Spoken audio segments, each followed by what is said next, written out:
Bonjour à toutes et à tous, bienvenue dans ma seconde base autonome durable. Je suis Stéphane Vivaliste et pour celles et ceux qui sont nouveaux sur cette chaîne d'autonomie et de survie, n'oubliez pas de vous abonner, de laisser un pouce bleu et d'avance, je vous en remercie. Et donc aujourd'hui nous allons traiter d'un sujet très sérieux qui pour une fois ne va pas, entre guillemets, faire peur, car on va parler de système d'échange post-collapse. Donc, après le collapse, on va se pencher sur deux systèmes qui sont le troc et le concept de monnaie locale. Et on va répondre à la question, quelle forme est la plus intéressante pour l'après-collapse, surtout pour nos préparations, pour pouvoir anticiper. Alors, commençons par le troc. Alors, le troc est un système vieux comme le monde qui prouve chaque jour son utilité et son efficacité. Alors, quand on parle de troc, la majorité des gens pensent de suite à un échange du type « je te donne des pommes de terre de mon potager et toi tu vas me donner des œufs de ton poulailler » ou « je te donne du bois de chauffage et toi tu vas m'aider à construire ma grange » etc. Bref, un échange juste et équitable. Ceci dit, toutes celles et ceux qui ont un réseau développé et sérieux comme le royaume, savent que le vrai troc dans un réseau ne fonctionne pas ainsi. Le vrai troc est en gros que chacun pense à ce que les autres ont besoin et se donne des choses et des services selon les besoins de chacun, sans forcément recevoir quelque chose directement ou de même valeur en échange. Ainsi, un jour, un membre du réseau va m'apporter du pain qui va me faire une semaine et sur le moment, je ne lui donnerai peut-être rien, mais quelques semaines ou mois plus tard, quand mes pommes de terre seront prêtes, là, je lui donnerai quelques kilos. Ou s'il a besoin d'un coup de main pour faire tomber un arbre, je serai là.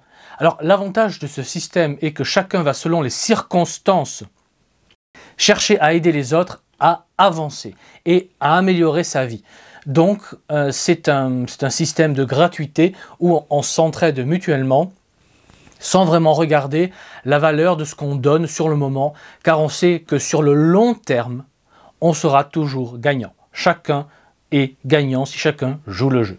Alors ce genre de système a comme qualité et défaut que c'est basé sur la confiance. Donc que les membres se connaissent et s'apprécient les uns les autres et les parasites sont rapidement exclus du groupe, du réseau, car quelqu'un qui ne fait que prendre sans jamais rien donner en échange se fait attraper à terme par la patrouille, comme on dit, et de fait sera isolé du réseau.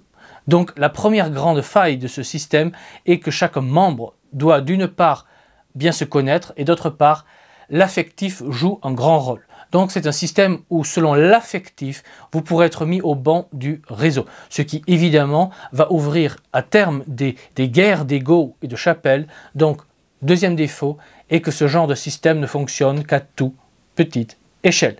Donc en résumé, je pense que ce système est très intéressant pour les petites communautés et qui va s'implanter, on va dire, après le collapse.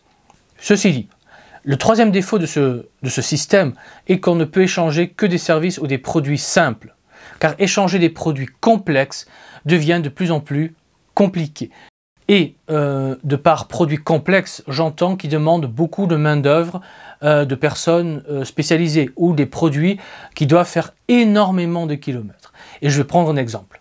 Ce système de troc ne va pas permettre à un herboriste qui sait faire des médicaments et soigner avec les plantes d'être efficace. Et bien pourquoi?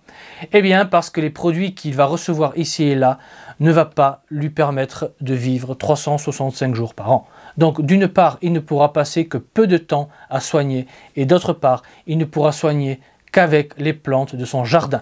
Car si pour soigner, il a besoin de plantes qui ne poussent qu'au sud de la France, par exemple, ou qui ne sont produites qu'à 100 ou 200 km de chez lui, là vous comprenez bien que jamais ce système de troc ne permettra à l'herboriste de, entre guillemets, payer la personne qui, à 200 km d'elle, a produit la plante et de payer la personne qui va transporter la plante pour produire les médicaments. Donc, le système de troc a ses limites géographiques, des limites dans la complexité et des limites de taille humaine. Donc oui, le troc et l'entraide vont être vitales pour toute communauté post-collapse, pour survivre et se développer. Alors moi, je crois énormément au concept de réseau et de solidarité et je suis à 100% sûr et certain que ça va mutuellement, que ça va naturellement, pardon, que ça va naturellement se faire et après le collapse. Ceci dit, face aux nombreux défauts du troc, va aussi revenir le concept de monnaie. Et pourquoi, vous allez me dire? Eh bien, pour reprendre mon exemple avec la production de médicaments, eh bien, une monnaie va vous permettre d'acheter les plantes à 200 km auprès d'une personne que vous connaissez à peine et de payer une personne pour transporter ces biens vers des 200 km à chez vous. Donc la monnaie va vous permettre de complexifier les échanges afin d'avoir accès à de plus en plus de produits, mais également de plus en plus de services. Et oui, car après le collapse, des réseaux comme le Royaume vont contrôler de vastes territoires et y appliquer une loi, une nouvelle société, et qui dit société dit forcément impôt. Et oui, car un gouvernement, même local, apporte des services publics qui se financent par l'impôt.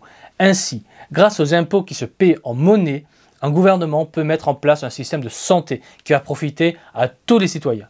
Car avec la monnaie, vous pouvez payer un médecin pour soigner toute la journée et avec son salaire, il ira au marché acheter sa nourriture, ce qui lui évitera de devoir passer la moitié de son temps dans son potager. Ainsi, la monnaie permet la spécialisation et la complexification. De plus, grâce à la monnaie, vous pouvez organiser la solidarité. Car si dans la région dans laquelle vous êtes et où vous faites du troc, il y a une mauvaise récolte, eh bien grâce à la monnaie, le royaume pourra acheter des vivres un peu partout, pourra acheter des graines et payer un convoi pour vous venir en aide rapidement. Donc la monnaie vous donne accès à plus de produits, à plus de services. Donc des produits, on va dire, qui sont en dehors de votre petit réseau local ou de votre géographie. Ainsi, si vous vivez en Normandie et que vous avez besoin de chaux pour les travaux d'isolation de votre maison, eh bien avec la monnaie, vous pourrez acheter cette chaux dans les carrières en Mayenne et vous pourrez le faire livrer chez vous. Chose qui, avec le simple troc, n'aurait jamais été possible car trop loin de chez vous, trop complexe à organiser. Et de plus, grâce à la monnaie, le royaume paiera des gendarmes pour, on va dire, assurer la sécurité et la défense. Donc quand des pillards voudront te faire du mal à toi ou à des membres de ton réseau, tu n'auras pas à prendre de risques physiques pour défendre les autres. Tu pourras rester auprès de ta famille en sécurité, car le royaume paiera avec de la monnaie des gendarmes qui vont aller au combat pour toi et prendre les risques physiques pour toi, afin que toi et tes enfants puissiez vivre en sécurité. Donc en conclusion, je vais faire mon normand pour l'après-collapse et le troc et la monnaie sont des systèmes très intéressants car à différentes échelles de niveau. Donc je le répète, le troc et la monnaie sont des systèmes très intéressants mais à différentes échelles et niveaux. Oui, au niveau de ton petit réseau local et communauté locale avec ta famille, tes amis et voisins, le troc et la solidarité est une nécessité pratique et c'est ce qu'il faut absolument développer à son échelle dans son réseau. Sur ce point, il n'y a pas de débat, car c'est du bon sens. Ceci dit, il faut être conscient des limites de taille et d'échelle, de nombre et de complexité du troc. Et pour l'échelle au-dessus du réseau local, il faut de la monnaie pour avoir accès à encore plus de services, à encore plus de produits, afin de pouvoir améliorer son quotidien et sa qualité de vie. Donc en conclusion, au Royaume, dans le réseau du Royaume, que vous pouvez rejoindre via ma page Patreon Stéphane Vivaliste, le lien est sous la vidéo dans le descriptif. Bref, au Royaume, on appliquera les deux systèmes, car le troc et la monnaie sont des systèmes qui ne s'opposent pas, mais qui doivent travailler main dans la main, et je ferai tout pour réconcilier ces deux systèmes au sein du Royaume. Voilà, donc merci d'avoir écouté cette vidéo jusqu'au bout. Si tu as aimé ce que tu as entendu, abonne-toi à la chaîne et laisse un pouce bleu. Et sur ces belles paroles, il ne me reste plus qu'à vous dire, comme toujours, préparez-vous, anticipez, et je vous dis à la prochaine fois. Allez, ciao!